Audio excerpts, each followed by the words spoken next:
Welcome back to another episode of the Cody Tucker Show. As always, I'm your host, Cody Tucker. Today, I'm joined by a very special guest, the one and only Damian Wildman Duffy. How you doing, man? Pretty bloody good, mate. How's yourself? Dude, pretty good. Like I said, tornadoes pretty close to the house, so shit could get real interesting here in a couple minutes. But you know, we'll hope That's for the exciting. best.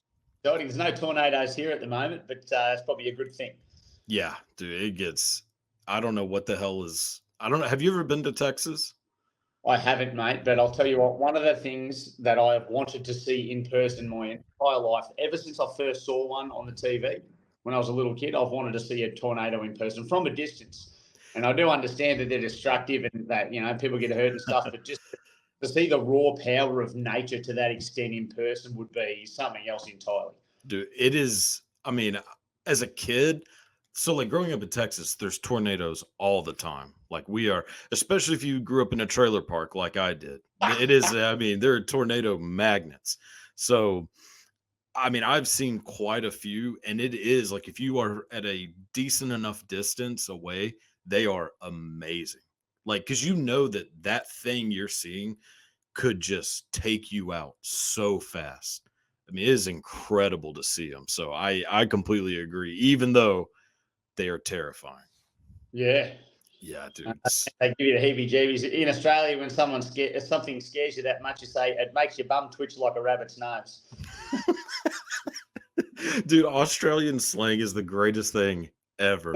I've been trying to pick up on some of it because it's like, I mean, I don't know. I guess every place has their own slang and it's, a novelty to people who aren't from that place. But like Texas has its own kind of thing, but it's, I don't know, man. Australian slang is so much fucking cooler. But yeah, dude. So before we, kick into this, do you have anything that you'd like to promote? Like, where can people find you? All that good stuff. Oh, mate, to be honest, I kick it pretty hard on the old socials, the Instagram and the Facebook. It's pretty simple, just Wildman Adventures. If you look for that, you'll find me. But people have been at me to do this YouTube thing for a while, but I don't have the time or the talent to be making stuff for YouTube. I don't have the editing skills and things, and the socials I do seem to work pretty Yeah. well. So for now, yeah, Instagram and Facebook, you can always find me there. Yeah, dude. You have, I would argue, the greatest Instagram of all time. Dude, Oh, it's amazing. Dude, I like appreciate that. I have never felt lazier and more like slow in my life. Dude, your energy level is fucking through the roof. Have you Mate. always been like that? Like just a very like high strung, high level kind of guy? I'll put it to you this way, because I've got ADHD, and not everyone likes having it. I love having it. It is a big part of who I am. But as a kid, I was virtually uncontrollable. I was a monster child, and to give you an indication of my energy levels and my just absolute animalistic instinct as a kid, my auntie and uncle were getting married. And apparently, while they were trying to do the vows, I had climbed up on the arch, going over the bride and groom, and they couldn't get me down. And I was up there swinging like a monkey, having the best time. So it has been ever since I was a little kid. If it's like if I can climb it, I'll climb it. If I can catch it, I'll catch it. Yeah, dude, it comes across like usually a person's, I guess, personality. It kind of takes a while to kind of see like what they're really like. Not yours, dude. That shit comes across in seconds. You're like, oh, okay, so this is how this guy is. Like you get it straight from the go, and it's, I mean, it's awesome. Like that's the best way to be is just Yeah. very like yourself. But like, I mean, I've always had a thing about animals, like just fascinated by animals, watching like nature shows, and like growing up here, like we have some stuff like that you can. I mean, mostly we just have stray dogs, to be honest. Like, like I grew up around a lot of white trash people, so there's just a lot of dogs with like three legs. So, Oh, it's not. I would say not quite Australia, but like I mean, it must have been amazing, like growing up, like where you grew up and just being surrounded by like wildlife. yeah, so it's a bit of an interesting thing that, and there are a lot of misconceptions about Australia. And like, I hate to ruin anyone's day here, but I didn't ride a kangaroo to school, putting my books in the pouch, like. Well, not primary school. I did that in high school. But and like the whole thing with the crocodiles and the snakes and everything like that, we do have some incredible wildlife here in Australia, and some of the most dangerous wildlife on the planet in regards to like things like crocodiles. It's the largest and most aggressive out of 27 or 28 recognised species of crocodilian. Then we've got 19 out of the top 21 most venomous snakes on Earth. But I know people that are my age, like I'm 39 now, and I know people my age who have never seen a wild snake, that have grown up in Australia their whole lives. So it does depend a little bit on your geographical location. But fortunately for where I've lived, mate, both a good mixture of a little bit in the city and most of it out in the bush or on the coast or in the mountains and things like that up in far north Queensland. And I've been around a bit. I've been to 11 different schools, mate. So yeah, I've done traveling as a young fella between relatives and such, but it's been an experience. And yeah, growing up around wildlife myself, lizards and snakes in the bush as a kid, I was always running around chasing after them and just fascinated by them, just fascinated. Yeah. Same. Like I mean, I grew up obviously being obsessed with like Steve Irwin. That's like, number one dude, I guess probably around the globe. Yeah, I Yeah, mean, so any kid growing up watching that immediately, even though he's telling you like, hey, don't screw with these animals, my first reaction is like, I gotta go find a snake and touch it. yeah. Like, and so I'm immediately just lifting up dead logs and shit. Like, come on, there's got to be a snake. Could never find one. I was like, these Yeah, things just must not exist. Like, and every once in a while I'd find one. Like, if you grew up around anybody that had like chickens, there'd always be snakes. Like, the ones that like swallow like chicken eggs and shit like that. So like every once in a while you'd see one, and it would be like the greatest day of your life. And dude, I loved it. Like I've just always had this fascination with animals, especially like snakes. Snakes have always been at the top of just being like super fascinated by them. So when I mean, you say there's 19 out of the top 21, right? In Australia of the most. So if you're growing up in an area, let's say like Sydney, Melbourne, like, a more urban area, I mean, the chances of you ever seeing one are probably super low, right? yeah. In and around the city and the more really built up suburbs, less chance, of course. But the eastern brown snake, see, like with the most venomous and most deadly, there's a distinct difference. The most venomous snake on earth is the inland taipan, and there has been not one recorded fatality from that snake. But it lives in remote areas out in Channel Country and on the Gibber Plains, around the central and western Australia areas, and down a little bit into South Australia there. So although they do have a pretty broad habitat, that habitat is in one of the most remote areas of the country, and they're hard to find. Whereas the eastern brown snake, that is second most venomous on the planet, and it regularly comes into contact with humans because they've taken advantage of the urban area. So, but we only get 3 deaths a year from snakes in general. So Really?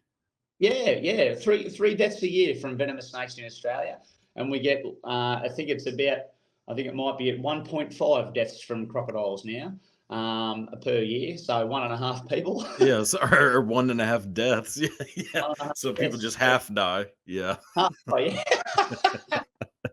Which I mean, if you it's just, survive a crocodile attack, it probably feels like half of a death, I'm sure. oh, mate, you'd never bother buying a lotto ticket because you've used your luck up. That's what I reckon. Dude, yeah, like we have alligators, which obviously are different, but alligators alligators just seem not, I mean, dumb is the wrong word, but like just very like slow moving. They don't do anything. You never hear about people getting attacked by alligators, but they're everywhere. As a kid growing up, and the whole Steve Irwin thing got me fascinated in crocodilians, and I had a fascination with dinosaurs and such. But reading about crocodile attacks and things like that over the years, I have read about quite a few alligator attacks. But the sort of situations that are involved, it's always been due to human error, very similar to crocodiles, and it's usually been a small person and a large gator. Yeah. But even though alligators on the grand scale of aggression and speed and agility. They can move when they want to. They can move when they have to. They're still incredibly dangerous animals, but they're just a little bit more chill. I call them frogs with teeth, but only comparing them to saltwater crocodiles. I mean, if a gator gets you and drags you in, a big gator, mate, like a 12-foot gator, you're done, son. Oh yeah. Yeah, for sure. Which the biggest one I've ever seen in person, which I would say was maybe 6 feet would be pushing it, maybe 5 feet, which still looks huge whenever you're like, 10 Yeah, feet from it. You're like, holy shit. Like it does feel like you're looking at a dinosaur, which, in a sense you are, but like you really see it. Like you look at it and you're like, God, this thing, if it wanted to, would end my life. yeah. And I couldn't do a damn thing about it. Like I'm a big dude, but I'm also a real sissy. So like I would have no chance, man. I would scream like a girl and just that'd be the end of old Cody Tucker. But dude, have you ever had any close calls? Like whether it be snake, spider, crocodile? Mate, I've had people who handle venomous snakes on the regular tend to have close calls on the regular, but we don't regard them as close calls because unless it gets you, it's not too close. So I've had snakes strike at me and nearly get me. I did a safety video on snakes, funnily enough, and talking about snake bite first aid and venom toxicity with an eastern brown, a captive one. But captive or wild doesn't matter, still just as dangerous. And this thing nearly tagged me multiple times in a 6-minute video, and I was just having a great day. I watched the video back, and it was whistling past my thumb. I'm like, whoa, but it didn't get me. So good day. But Jesus. as far as crocodiles go, with wild crocodiles, I haven't really had any close calls. I tend to increase my safety margins when I'm out in the bush. The things I might do if people saw them in person, they might think to themselves like that's really dangerous. But as someone who's been working with crocodilians on and off for the past decade and quite familiar with how fast and agile and powerful they are, I don't want to die by a crocodile or at all, really. But by a crocodile, we Yeah. know. So I increase those safety margins. But you can find yourself in situations that you never saw coming with crocodiles. And that did happen when I was working at a wildlife park in North Queensland some years ago now. It would have been back in 2013, I think, 2013, 2014. And I had a female crocodile about 1.6 meters long, which is, what's that, like 6, 8, 10 feet or something like that? Yeah, probably. What's 6 feet? 6 feet is, Well, I think it would be like 5 or 6 feet, I think. yeah, I but think. a little, yeah, about 6 feet. And anyway, yeah, just shorter than me, basically. And she jumped over the railing of a boat when I was inside the safety margin. So I'm like half a metre inside the railing, not hanging anything out, feeding another 4 metre long crocodile over there named Texas, funnily enough. And Nice. walking out of the water doing his thing. And out of the corner of my eye, like just up in that direction, I just see this flash of movement and I turn my head and look, and there's a crocodile coming this way, and the jaws are going full as she's coming down. So instinctively, I just put the shoulder up like that, and she went bang and grabbed onto my shoulder, just with the front kind of teeth on the end of the jaws there, just luckily. And no word of a lie, the first thing I thought in my head was to try and shake her off. And then I thought of yelling something out. And the first thing that came to mind was, get off, you mongrel. So here's me with a crocodile hanging off my shoulder in front of 27 people on the boat going, get off, you mongrel, like this. And she did. She just slid off back into the water. And I finished the tour. I was out there for about another 15, 20 minutes, finishing off the tour. I had a few puncture wounds and lacerations and a bloody good story to tell. But it just goes to show, like, crocodiles can move fast. I had never seen Yeah. them move that fast before that day, and it gave me a newfound respect for these animals. And I was just like, bloody hell, if that had been one of the bigger ones and dragged me in the water, that would have been game over. Because there was, at the time, I think maybe around 25, maybe even 28 crocodiles in that lagoon. Massive lagoon, though, like a kilometre to circumnavigate, huge man-made Melaleuca swamp to make it look as natural as possible. But they were in their element there, and it's just like a natural habitat. So, yeah. God damn, dude. I got bit by a ferret once, and I mean, That's nasty. It was the worst day of my life. Like, I can't imagine getting bit by a even if it is a small bite. I mean, I would be God, I'd be traumatized. That is incredible, dude. Like, we're just we're we're just bred different, I think. Like, you and I, like, there's no chance that I would be I mean, I would love to see them, but boy, oh boy, I would not be able to handle that. Not even taking the piss here, mate, but like I didn't even put a band-aid on it. I washed it off, and this may seem a little bit gross to some viewers here, but I even picked the scabs for a few weeks because I wanted a good scar. You can't have that happen. You can't have that happen. And someone goes, "Oh, show me the scar," and you're like, "There isn't one," because no one will believe you. So, Yeah. but it's 10 years later, and you won't be able to see it on the video. Yeah, If you yeah. want, after this, after we have a yarn, mate, I'll send you the photos through of when it happened. And it's only, it's not too bad, but you can see a little bit of bruising Yeah. and puncture wounds and lacerations in my arm where she got me. The bruising was the worst, mate, because their bite pressure, that is the strongest bite of any animal on the planet. You're looking at like 3.5 ton of continuously applied crushing pressure for an average sized adult male saltwater crocodile. So when they're getting big, that bite pressure just crushes bone. I've watched them do it. Pig skulls, cow skulls, they just crush them. Amazing. I don't know how I've never thought about that.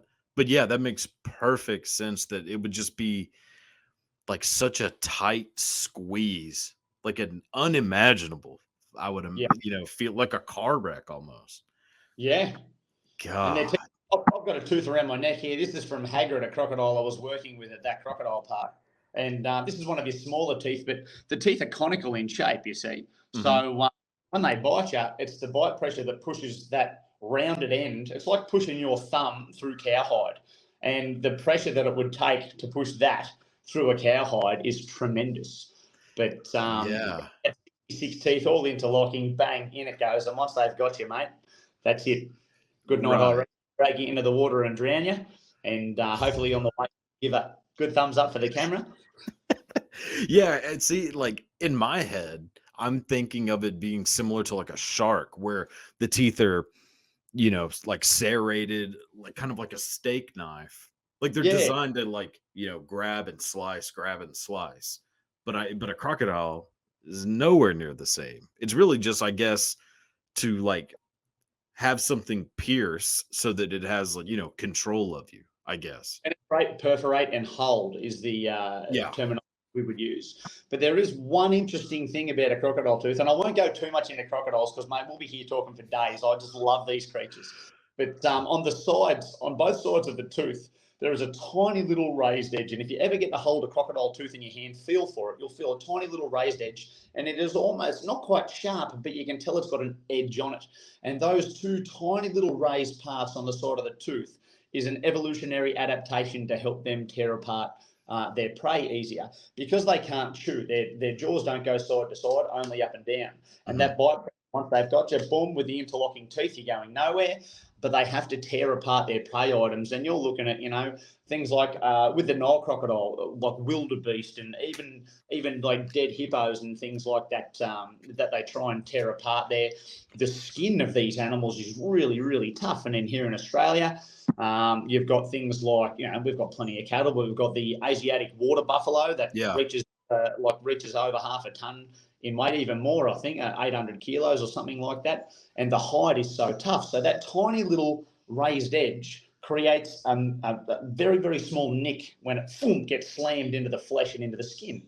So when they either do the big head shakes or when they do the old crocodile roll, that allows them to much easily to tear apart a chunk out much more easy than it is if they didn't have that little raised edge. It's just like a perforated piece of paper.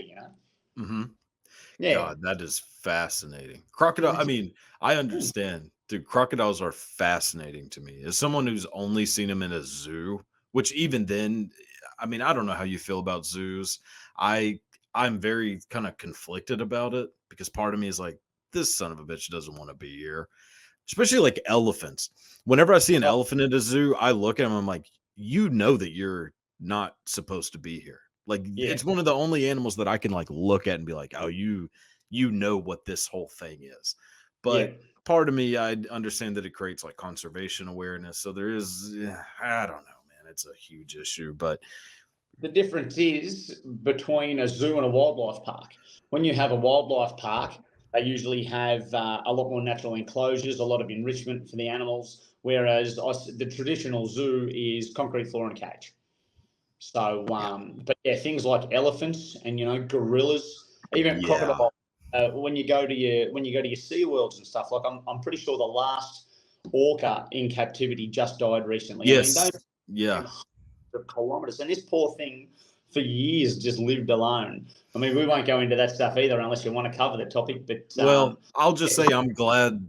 I'll just say this: whenever I hear that someone is attacked at SeaWorld, I'm not that upset. You know, I'm on I, Team Orca. Team Orca. yeah. I mean, Can't blame. Yeah, in general, it's not that I like watching animals attack people, but I like watching it when people are being just really dumb or like underestimating how fast a tiger is because they've only seen this tiger in a zoo where it's just kind of pacing back and forth. But yeah, when someone gets out of their car and gets snagged by one, I'm not that upset. Like no, you should be like appreciative of the fact that these animals are so much faster, so much stronger, and in many ways smarter than we will ever be. So yep. it has never bothered me that much seeing somebody get just fucked up by an animal. You probably have the same saying in Texas: play stupid games, win stupid prizes. Yeah. I'm Yeah. sure you heard that one. Basically. Yeah.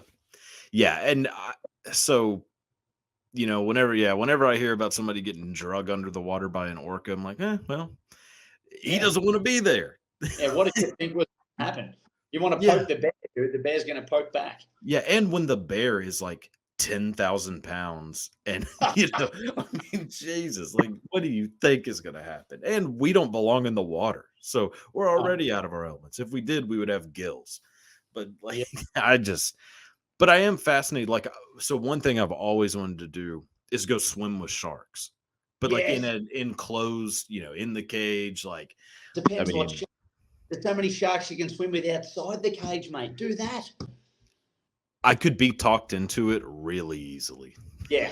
I I've mean, done I it. kind of already am. So Yeah. that's how easy. Yeah. And there are Yeah. so many sharks out there that are so non-aggressive and so they can see that you're there, and as long as you're not threatening or trying to touch them, the chances of you copping a bite are slim to none. There are even sharks out there that I'll give you a perfect example: the bull shark. The bull shark has a reputation of being the most aggressive shark in the entire ocean. Yet I free dived with bull sharks off the coast of Costa Rica at the Bat Islands for a couple of hours. And besides one interaction that scared the crap out of me, they were so chill. They were not phased by my presence at all. I did have one shoot up just as I was about to break the surface after about would have been only 100-second dive. And I was coming back to the surface. And as I looked down just before breaking the surface, there was a shark coming up towards me at 100 mile an hour, and it hit my fin just as I was kicking out of pure chance. And I thought it broke my ankle, but it hit the fin and went the other direction. But besides that, I mean, I was diving with bull sharks. So I was on my guard, but yeah, let my guard down for 1 second and it took an opportunity and luckily missed. But so Yeah. don't start with bull sharks. I think that's what I'm trying to say. Yeah. I might start with like goldfish and just see what happens. Yeah. I mean, just make sure I'm all right. But Go dude, to shark. one of those restaurants with all the koi's Yeah. in the your snorkel, mate. Just stick your head in it. Hey, look, I'm practicing. Yeah, like in 6 months, this is gonna pay off. Leave me alone. Like, yeah, Have you ever I diving or scuba diving or snorkeling or anything? snorkeling. Yeah, I've never been diving. Yeah, no, just snorkeling, no equipment. Just the snorkel. Yeah, But it was whenever I was a kid, so a long time yeah, ago, and there was nothing that was of any threat, yeah. anywhere. It was really just about like a reef that had, it had fish and stuff, but no sharks anywhere near it. So, it was still awesome. Like I Yeah. loved it, but yeah, I really want to do it with sharks. That's like the main thing. There's something What about it that's just the first time you see it, and you're in the water, whether you're snorkeling or whether you're scuba diving, and you are in the water with this thing, watching the way it moves through the water, and just like as far as land and sea and the crossover, there are a few animals that I refer to as being at the pinnacle of predatory evolution, and in the water, the orca is definitely at the top, but after that is sharks, yeah. and then come down from that, and you've got what the barracuda and things. But as far as predator species go, I've never seen an orca in the wild, but I've never actually seen one in a wildlife park or a zoo, which is also a good thing.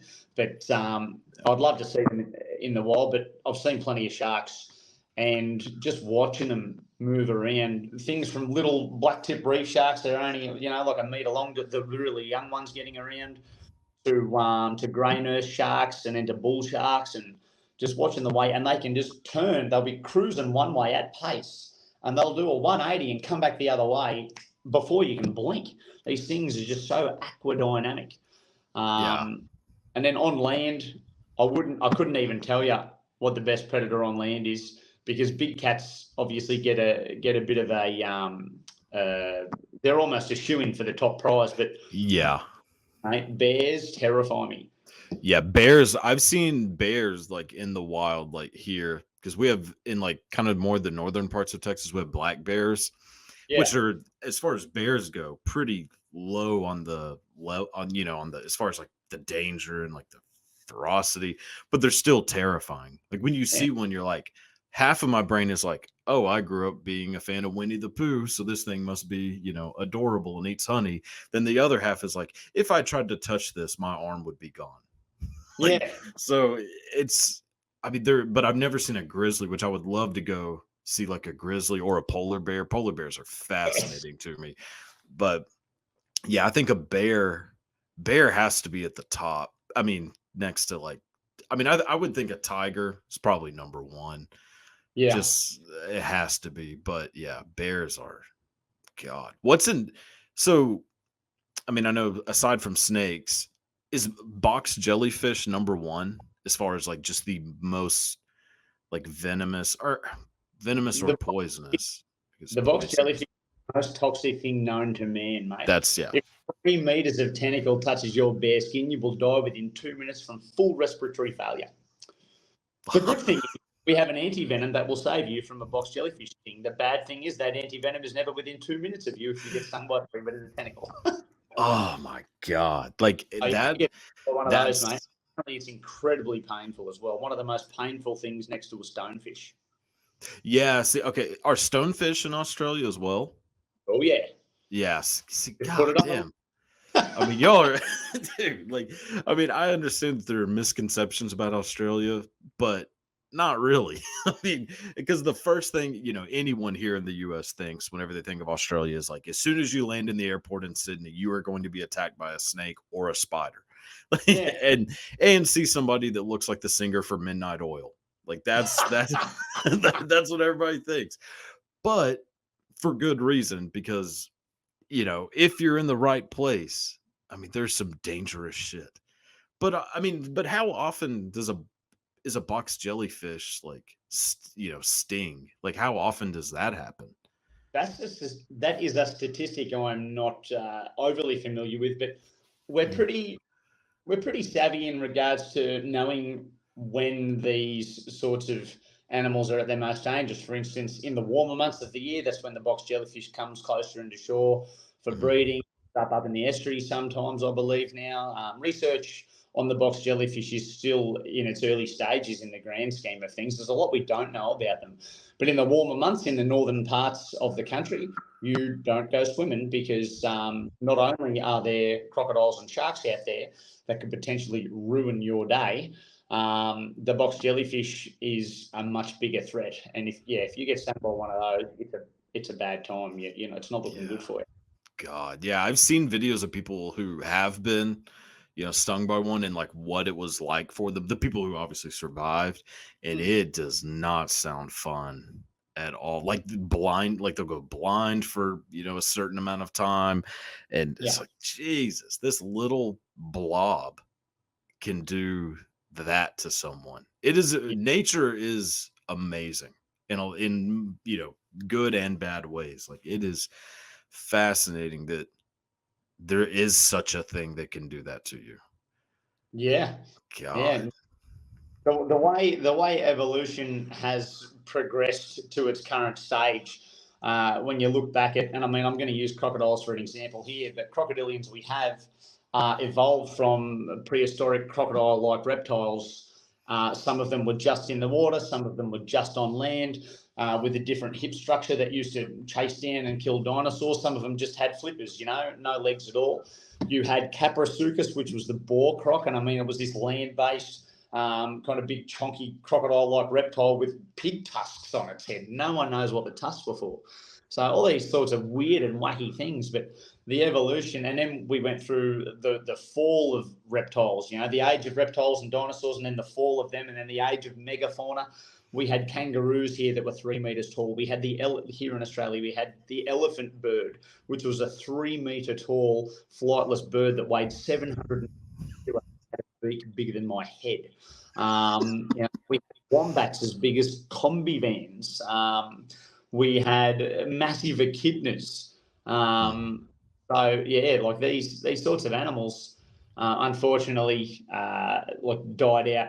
I was talking to someone recently about this, with the elephant bird, for example, the amount of water intake these animals needed when the climate started to change.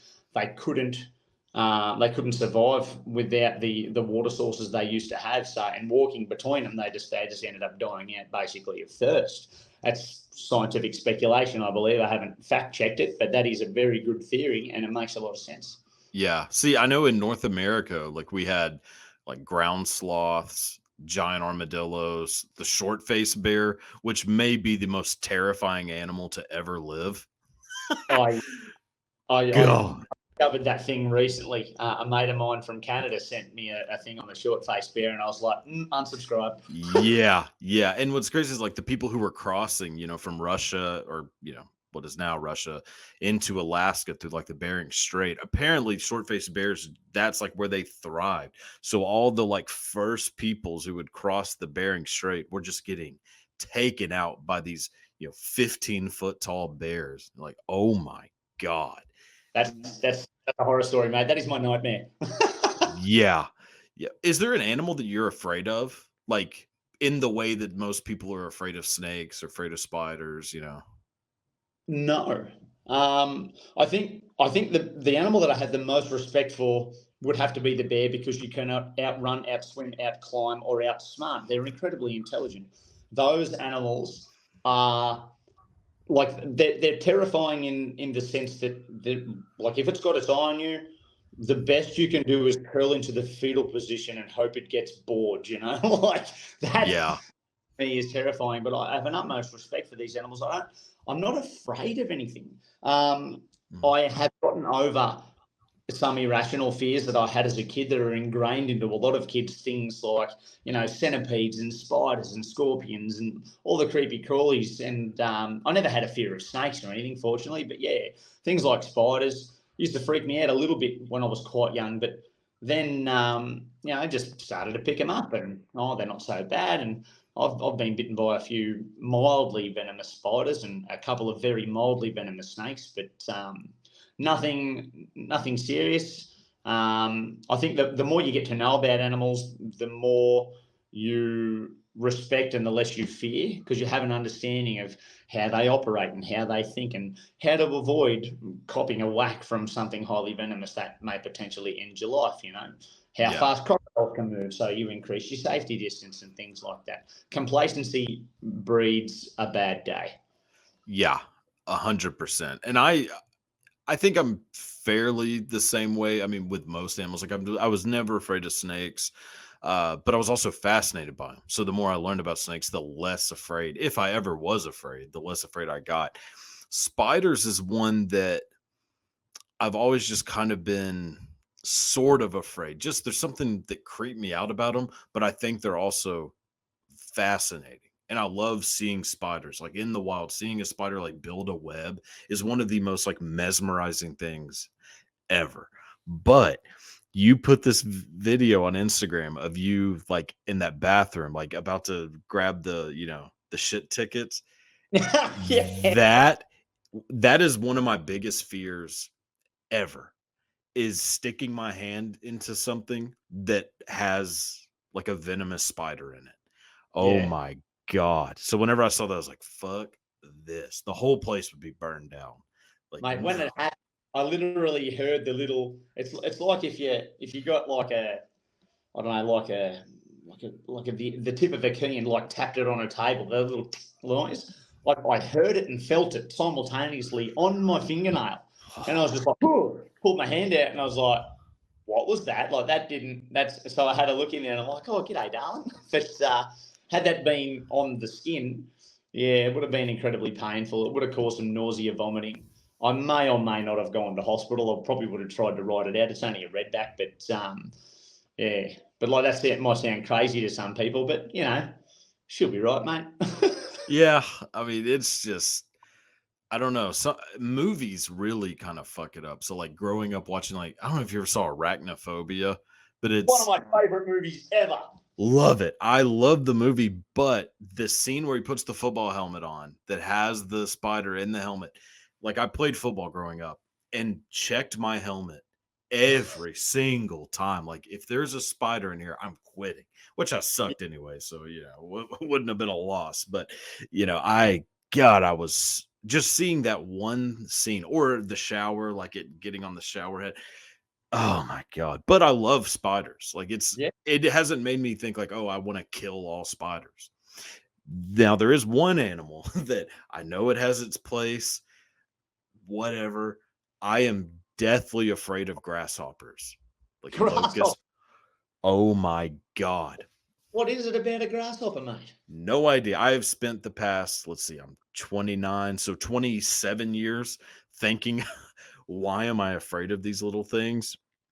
Terrified, dude. Like won't go outside if I see one like in the way. Like I don't know.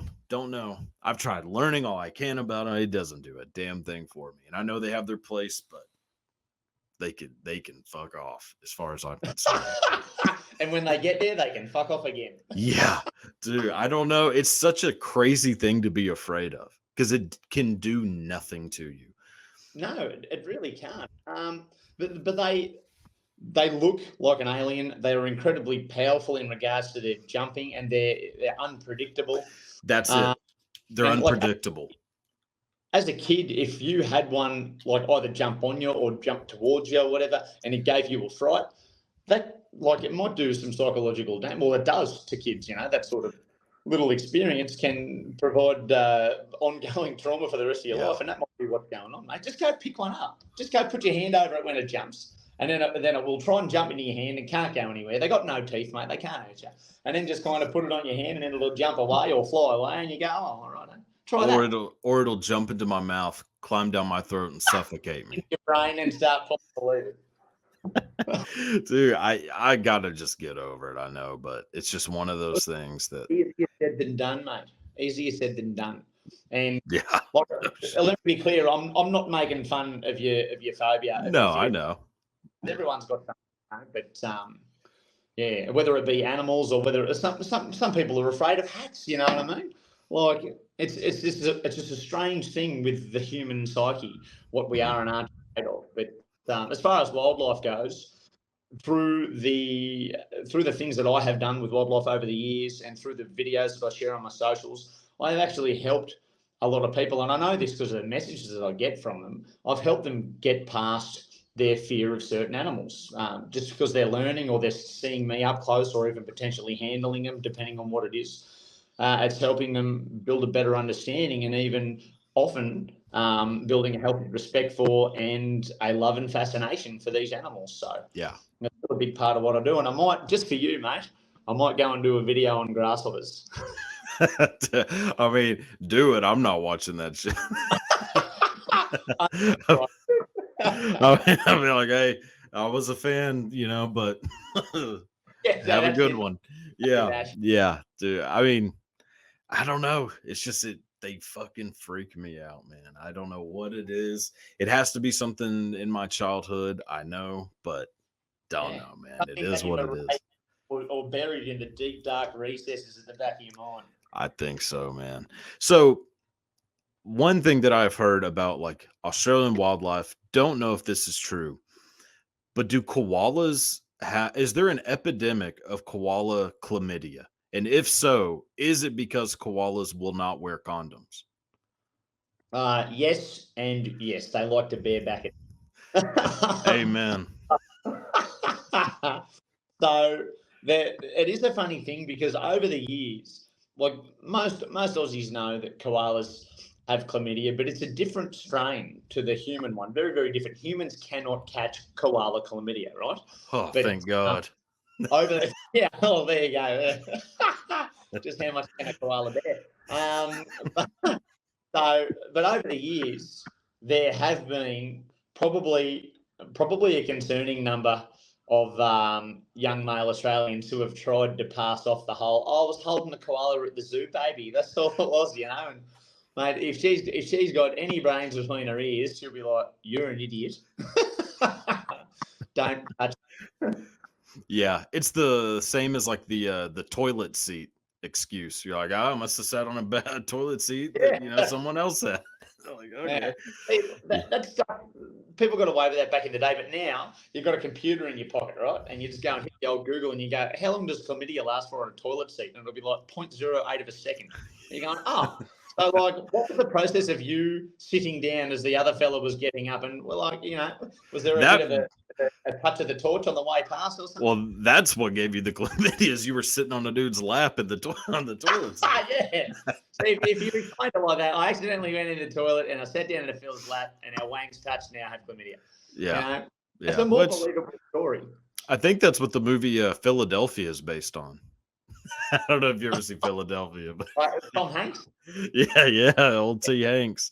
Yeah. Yeah, that was a heavy film. That one. Oh, it's pretty rough. Yeah, Yeah. it's not usually in the comedy section, but yeah, No, no. Jesus, Who thinks yeah, they're take it from the drama and put it in the comedy section? yeah. I used to do that with Sophie's Choice. Go into the movie there and be like, "Ah, you're going in the comedy." That's Yeah, this is why we're that's friends. This is why we're friends. yeah, yeah.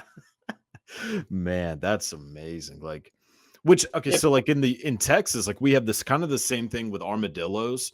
So armadillos, what a yeah. lot of people think is like, oh, you can get leprosy from an armadillo, which is so armadillos. Some armadillos do naturally carry a strain of leprosy that does not interact with humans. Like you are not going to get leprosy and start rotting to pieces from a little cute armadillo. But they do have like a natural strain of leprosy. So it's probably, I guess, similar to the koala chlamydia situation, Yeah. just not as funny. Yeah. Well, it's not as funny because like they might not be able to give you leprosy, but apparently you can still catch chlamydia from an armadillo. Yeah. Yeah. At the least, herpes. Yeah. Oh, Yeah. Oh my this God. has That's taken a turn, hasn't it? Let's. yeah. Well, welcome to the show, man. Yeah. No, Oh my right, mate. God. Yeah. Is there like an animal of any kind that you have kind of like your holy grail of like, I want to film myself with this one animal in the wild? Oh, that's almost like asking what someone's favourite band is, mate. Black You think, Sabbath. yeah, well, yeah, but like in what genre? I Black Sabbath and Led Zeppelin are at the top for me. Same. Of That's great, my top two. Yeah. and I've got a big Led Zeppelin tattoo on my side here. Nice. Nice. ABBA's my third, but don't tell anyone. Yeah, no, I do love ABBA, but I'll keep it to not my myself, I top promise. pick. I don't mind rocking a bit of ABBA. ABBA rule. Um, but yeah, so like I would have to say tigers, like a wild tiger, most definitely. Um, I would have to say a grizzly bear for sure. And I would love to free dive with great white sharks. I Yeah. would love to free dive with them, like Ocean Ramsey and the other fella, what's his name? One Sharks, I think, on Instagram. There, Ocean Ramsey and One Sharks. They both do that, and they're just what I have learned from them about sharks has been phenomenal. I never thought it was possible to free dive with one of those animals until I saw them do it. So, but yeah, that and far out orcas. I'd love to see orcas in the wild. Polar bears. See, like there's all Yeah. these, Yeah. and it just the list keeps going. But basically, mate, I want to see and do as much as I possibly can in the short amount of immortality that I have. We're all immortal for this limited time, you know what I mean? Like nothing can kill you till you die. So it's like go and do stuff, get outside, go and see things, go and watch a sunrise, see as many as you can, and stay up until the sunset. And then, you know, if you've got the energy, go out and see what you can find at night time. Look at the stars. Just take advantage of this little window because it'll be gone in a blink. It'll be gone before you know it. You don't get a second shot. I'm just fascinated about the natural world. And if you were to travel non-stop for your entire life and you lived to the age of 90, you wouldn't see it all. You know, No. so it's a hard thing to go, oh, where do I want to go next? And you might want to see it all, but you know, I can only recommend trying to see as much as you can. And I've discovered this philosophy far too late in life for my liking, but the fact that I found it makes me happy, and I'm Yeah. just chasing that. Chasing my passion, you know, I just want to get out and live and share these experiences. The internet's a wonderful place in some aspects and not so wonderful in others. And I'm trying to stick in the wonderful category and just take people along for the ride and the adventure and inspire them to go out and do it themselves. Yeah. Well, you're fucking doing it, man. Like it. I mean, it's made me kind of like get off my ass a little bit, you know. And I'm just lazy by nature. I try not to be, but it's just I don't know what it is, man. It's yeah, yeah, dude, I just am, man. And so like watching your videos and just seeing like your energy and like you obviously have a fascination with, you know, whatever it is that you're showing in the video, whether it's like a certain snake, spider, whatever it may be, centipede. Centipedes are terrifying too, but also, dude, centipedes are so fucking scary to me.